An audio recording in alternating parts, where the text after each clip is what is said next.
Greetings, fellow adventurers. Today I've got 5 quick tips to front-load some useful info to you about Through the Veil, the newest patch in Secrets of the Obscure.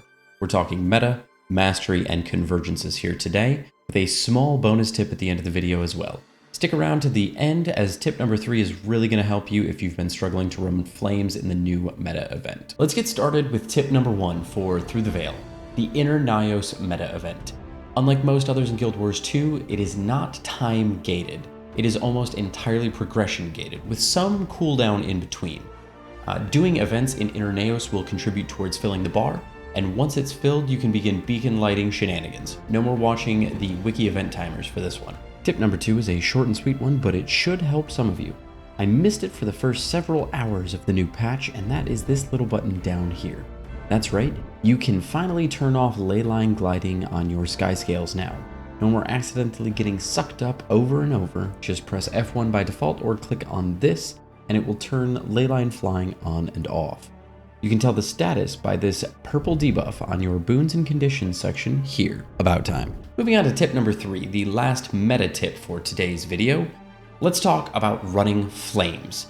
During the meta, there will be a time you have to run flames from the southern camp beacon all the way across Inner Nayos to the Morning's Shade area all the way in the north. ArenaNet has placed beacons along the road that need to be lit by sacrificing a flame to them so that others may renew their flame, as it will burn out if you try to make it all the way to the north without stopping at a small beacon along the way. In fact, the best strategy I've found so far is to grab the southern flame, hop on your sky scale, and fly along these route paths up and over to the Seething Embrace point of interest.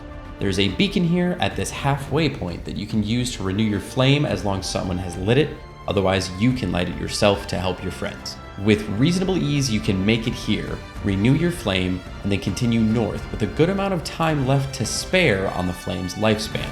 This cuts down on overall travel time a lot and stops so many people from having to waste their flames lighting 4 other beacons that are apparently useless. I've been trying to point this out as much as possible to get everyone on the same page, and I hope this helps some of you out there as well. We're at about the halfway point now, so it's a great time to ask if you've enjoyed the video so far and found the tips helpful. Drop a like and a subscription down below to help support the channel, and follow for more helpful Guild Wars 2 content. Enough shilling. Let's move on to tip number 4, which is about masteries.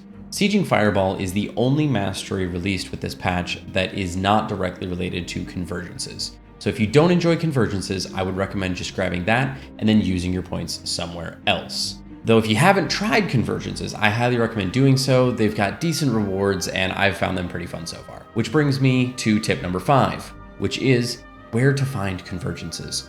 Upon entering the Wizard's Tower after the Through the Veil patch, head up the stairs in front of the waypoint and then veer to the right at the top, and you'll see this portal near Zojja and First Hunter Rian. Private squad convergences can be done anytime, however the public squad convergences open every 3 hours on a half-hour mark, which is incredibly odd compared to the rest of the event timings in Guild Wars 2. This is your reminder that /wikiet will pull up a web browser, and you can find the convergence timer all the way at the bottom of that wiki page. Well folks, that brings me to the end of the regularly scheduled 5 tips, but there was one bonus tip that I felt might help some people, and was also something I just wanted to get off my chest.